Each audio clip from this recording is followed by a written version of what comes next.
Hello students, welcome to Jomaxa classes. Today we are going to discuss about current affairs for the month September. तो ये जो हमारी नई series है इसका टाइटल है करंट अफेयर्स इन 10 मिनट्स और ये सीरीज बाइलिंगुअल है और ये सीरीज का पार्ट 8 है। यदि आपने प्रीवियस पार्ट नहीं देखे तो हमारे चैनल पर जाकर देख सकते हैं। आपकी जो भी क्वेरी हो इस ईमेल आईडी में सेंड कर सकते हैं। ये हमारा इंस्टाग्राम है और ये हमारा टेलीग्राम चैनल है, इसे जरूर ज्वाइन कीजिएगा ताकि आपको हमारे अदर वीडियोस की लिंक प्राप्त हो सके। तो चलिए डिस्कस करते हैं आज अपन किन किन करंट अफेयर पर चर्चा करेंगे या उस पर बात करेंगे। तो पहला है live streaming of the supreme courts proceedings, ये आपके जीएस पेपर 2 पॉलिटी के लिए इंपॉर्टेंट है। उसके बाद कन्वर्जेंस पोर्टल ऑफ द एमओएफपीआई, ये आपके जीएस पेपर 3 में काम आएगा। उसके बाद आयुर्वेदा इन इंडिया, ये आपके हेल्थ सेक्टर के लिए इंपॉर्टेंट है। और लास्ट में अपन कुछ इंपॉर्टेंट प्रीलिम्स फैक्ट देखेंगे which is very useful for your prelims exams. तो चलिए पहली न्यूज पे डिस्कस करते हैं। तो हुआ क्या है, रिसेंटली 27 सितंबर 2022 से जो क्रूशियल कॉन्स्टिट्यूशनल बेंच के केसेस होंगे सुप्रीम कोर्ट उसकी लाइव स्ट्रीमिंग करेगा। ये अभी उसने क्या किया है, डिसाइड किया है। आप या हिंदी में भी पढ़ सकते हैं।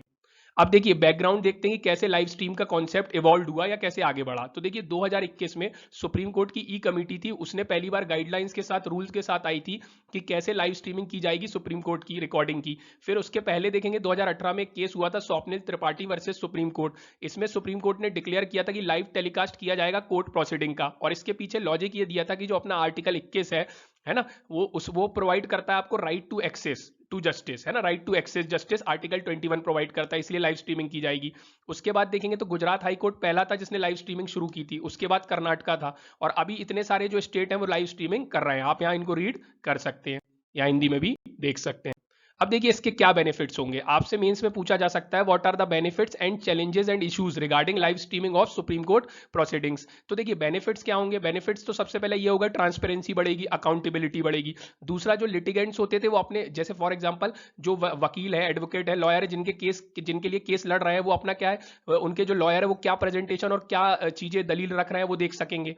फिर उसके बाद जो लिटिगेंट्स होते थे उनको बहुत दूर के एरिया से जाके सुप्रीम कोर्ट में बैठ के क्या होना था, अपने केस की जो है पूरी प्रोसीडिंग देखते थे। अब वो अपने प्लेस से ही देख पाएंगे क्योंकि उसकी लाइव स्ट्रीमिंग हो रही है। इस तरीके से बहुत सारे बेनिफिट्स हैं और भी बेनिफिट हैं जो आप यहाँ पे यूज कर सकते हैं। फिर बहुत सारे चैलेंजेस एंड इश्यूज हैं। मैंने बोला हर सिक्के के दो पहलू होते हैं, तो कुछ चैलेंजेस और इश्यूज भी हैं जिनको हटाना या जिनको रिमूव करना बहुत जरूरी है।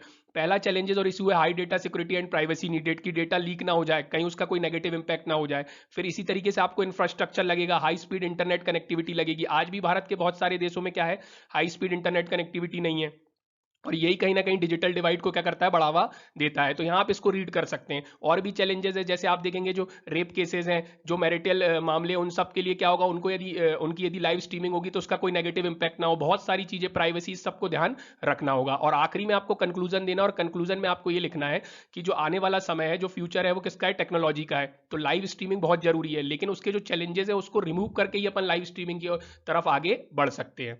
आप यहाँ हिंदी में भी देख सकते हैं। अब आता है सेकंड न्यूज, है ना। अभी क्या हुआ, कन्वर्जेंस पोर्टल है जो उसका लॉन्च किया गया है। कन्वर्जेंस पोर्टल क्या है, तो देखिए क्या होता है, जैसे फॉर एग्जांपल एग्रीकल्चर है, किसान क्या करता है, खेती करता है। अब मान लीजिए फॉर एग्जांपल किसान ने टोमेटो का प्रोडक्शन किया, टमाटर का। अब ये जो टमाटर है कहाँ जाएगा, फूड प्रोसेसिंग इंडस्ट्री में जाएगा। फूड प्रोसेसिंग इंडस्ट्री इससे क्या करेगी, फॉर एग्जाम्पल केचप बना देगी, टोमेटो केचप, और उसको क्या करेगी, रिटेलर होलसेलर तक होते हुए कंज्यूमर के पास पहुंच जाएगा। तो अब इन्हीं पूरे प्रोसेस में जो जो योजना इन्वॉल्व थी, तो 3 योजनाओं के लिए क्या किया है, एक पोर्टल शुरू किया गया जिसका नाम है कन्वर्जेंस पोर्टल।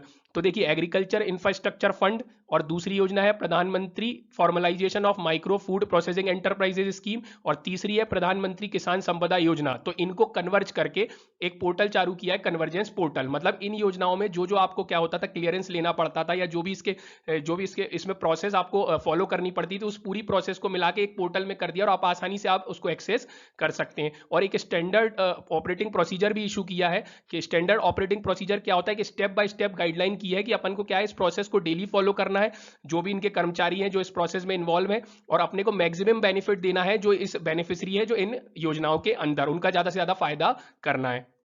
आप यहाँ हिंदी में भी पढ़ सकते हैं।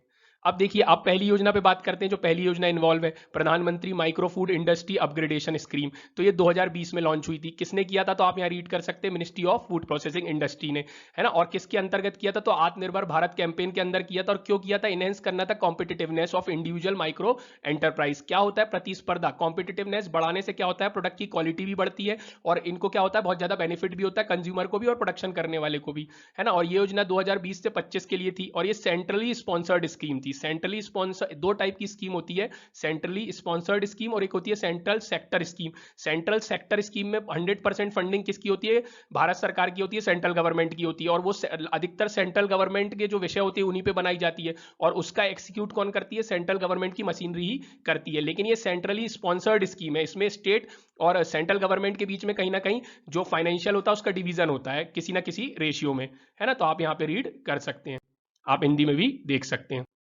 अब देखिए एग्रीकल्चर इंफ्रास्ट्रक्चर फंड, तो नाम में ये इंफ्रास्ट्रक्चर बनाना है किसके लिए? एग्रीकल्चर के लिए। तो देखिए इसको चालू किया है ministry of agriculture and farmer welfare ने, है ना। और इसमें क्या किया जाता है? इसमें जो पोस्ट हार्वेस्ट मैनेजमेंट है, फॉर एग्जांपल आपने अपनी क्रॉप की हार्वेस्टिंग कर ली है, हार्वेस्टिंग करने के बाद वो जो क्रॉप है उसको कैसे रखना है, उसका कैसे मैनेजमेंट करना है, उसको किधर पे अपन को स्टोर करके रखना है, और फिर कैसे उसको मार्केट तक पहुंचाना है, तो उसके पूरे इंफ्रास्ट्रक्चर के लिए क्या करते हैं? पैसे प्रोवाइड करते हैं, फाइनेंसिंग करते हैं, ताकि आपको उसमें मदद हो सके। तो आप यहाँ रीड कर सकते हैं। इसमें 3% इंटरेस्ट सबवेंशन दिया जाता है और क्रेडिट गारंटी सपोर्ट दी जाती है। इंटरेस्ट सबवेंशन क्या होता है? तो एक तरीके से आप समझिए कि छूट दी जाती है 3% की, जो आपको लोन दिया जाता है उसमें 3% की एक तरीके से छूट दी जाती है। ये सरल शब्दों में था, आगे इकोनॉमिक्स में डिटेल में डिस्कस किया जाएगा। अब आप यहाँ पे हिंदी में भी देख सकते हैं।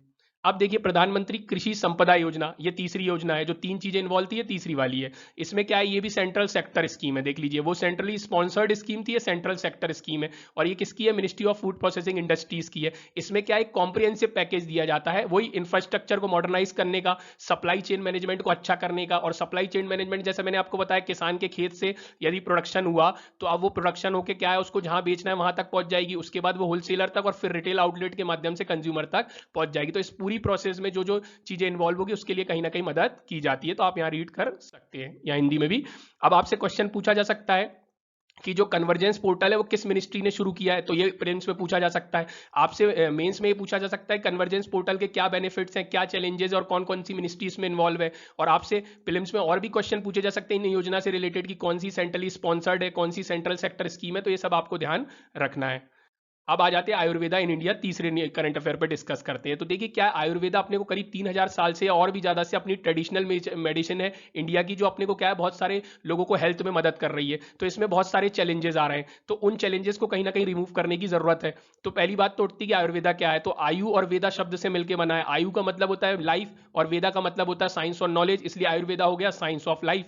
इसी तरीके से आप यहाँ आयुर्वेदा की डेफिनेशन पढ़ सकते हैं कि आयुर्वेदा क्या है, कहीं ना कहीं उसके रूट्स इंडियन हिस्ट्री में कहीं ना कहीं है, और इसके मदद से अपन क्या कर सकते हैं, बहुत सारी डिसीज का इलाज कर सकते हैं। और ये बेसिकली किन चीजों पे फोकस करता है? ये करता है आपके जो स्ट्रेस, पर्सनल कॉन्शियसनेस, इन सब का जो इम्बैलेंस हो जाता है उसको रिमूव करने की कोशिश करता है, योग के माध्यम से और अन्य तरीकों के माध्यम से। और जो भी आपकी नेचुरल आसपास की जो आपकी कहीं ना कहीं वो मेडिसिन होती है, नेचुरल तरीके से एनवायरमेंट में जो आपके पेड़ होते हैं उनकी मदद से इलाज करने की कोशिश करता है। इसके चैलेंजेस और इश्यूज क्या है, तो पहली चीज तो क्या है, आउटडेटेड बोला जाता है। दूसरा बोला जाता है इसका इलाज बहुत धीरा है, बहुत समय लगता है। तो इस तरीके के चैलेंजेस और इश्यूज है जिनको हटाने की जरूरत है, आप हिंदी में भी देख सकते हैं। अब आ जाते हैं इंपॉर्टेंट प्रीलिम्स फैक्ट। तो देखिए पहला है स्पर्श इनिशिएटिव, तो आपको ये याद रखना है डिफेंस से रिलेटेड है। किससे रिलेटेड है? डिफेंस से। किसका इनिशिएटिव है? मिनिस्ट्री ऑफ डिफेंस से। किस बारे में? तो पेंशन के बारे में। किस बारे में? तो पेंशन के बारे में। तो देखिए क्या हुआ, एमओयू साइन किया डिफेंस अकाउंट डिपार्टमेंट ने 2 बैंक के साथ, एचडीएफसी और बैंक ऑफ बड़ौदा के साथ, ताकि क्या है पेंशन को सही समय पे जो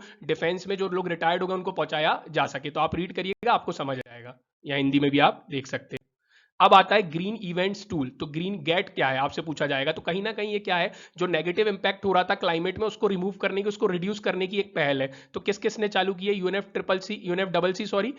और गल्फ ऑर्गेनाइजेशन की है, gulf organisation for research and development, उनने अनवील किया है इसको। और क्या एम है, मैंने आपको बता दिया कि नेगेटिव इंपैक्ट जो है क्लाइमेट के उसको कम करना है। तो क्या करेंगे इसमें, कैलकुलेट करेंगे कार्बन फुटप्रिंट। अब कार्बन फुटप्रिंट में आगे आपको डिटेल में एनवायरमेंट की सीरीज में बताया जाएगा। तो कार्बन फुटप्रिंट को कम करना है, उसको कैसे कम किया जा सकता है, उसके क्या सॉल्यूशन है, उस पर रिसर्च करना है और उस पर कहीं ना कहीं उसको आगे बढ़ाना है। और कार्बन क्रेडिट को भी क्या करना है, अपन को कम करने की कोशिश करनी है। तो ये न्यूज आपको जरूर ध्यान रखनी है कि गेट क्या आपसे पूछा जाएगा प्रीलिम्स में, गेट इज रिलेटेड टू। तो आपको याद रखना है कि क्लाइमेट के नेगेटिव इंपैक्ट को कम करना है, हिंदी में भी देख सकते हैं। अब आ जाता है तीसरा, इबोला वायरस डिसीज। आज हाल ही में फिर से इबोला वायरस डिसीज चर्चा में, क्योंकि उगांडा में फिर से देखा गया है इसका सूडान वाला स्ट्रेन। तो ईवीडी क्या होता है, इबोला वायरस डिसीज। इसको पहले इबोला हेमोरेजिक फीवर कहा जाता था। Haemorrhagic fever is a deadly disease है ना, ओकेशनल आउटब्रेक होता है और डेडली डिसीज है। इसमें आदमी की क्या होती है, मृत्यु भी हो जाती है। इसका होस्ट कौन है, तो इसका होस्ट बैट है।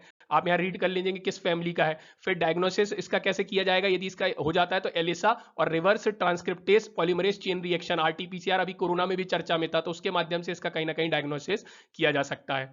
या हिंदी में भी आप देख सकते हैं। अब आता है टोमेस्टोमा। तो ये क्या है, आपसे ये इतना ही पूछ लिया जाएगा कि टोमेस्टोमा इज रिलेटेड विद, तो एक क्रोकोडाइलियन स्पीसीज है, native to south east Asia है। इसका साइंटिफिक नाम यहाँ रीड कर सकते हैं आप, कहाँ मिलेगा आप देख लीजिए इसको। और ये कैसी फ्रेश वाटर स्पीसीज है, और आईयूसीएन स्टेटस बहुत इंपॉर्टेंट है इसका, आपको ध्यान रखना, एंडेंजर्ड है। जो एंडेंजर्ड और क्रिटिकली एंडेंजर्ड है वो यूपीएससी में पूछे जाने की संभावना ज्यादा होती है, तो आप इसके बारे में जरूर रीड कर लीजिएगा, या हिंदी में भी आप देख सकते हैं। अब आता है इंटरनेशनल डे ऑफ पीस 2022, और ये अपना लास्ट फिल्म्स फैक्ट है। तो क्या है, हर साल 21 सितंबर को मनाया जाता है, और नाम में जैसा दिया पीस, तो पीस को बढ़ावा देने के लिए कहीं ना कहीं यूनाइटेड नेशन जनरल असेंबली द्वारा शुरू किया गया है, और इसको मनाया जाता है 24 hour of non violence and cease fire, कोशिश की जाती है ऐसा मतलब किया जाए, और इसके माध्यम से इसको मनाया जाए पीस के डे को। और इस बार की थीम थी एंड रेसिज्म बिल्ड पीस। तो इस तरीके से आज का करंट अफेयर खत्म होता है, यहाँ आप हिंदी में भी देख सकते हैं। यदि आपको पसंद आया, लाइक शेयर सब्सक्राइब जरूर कीजिएगा। Thank you, thanks for watching.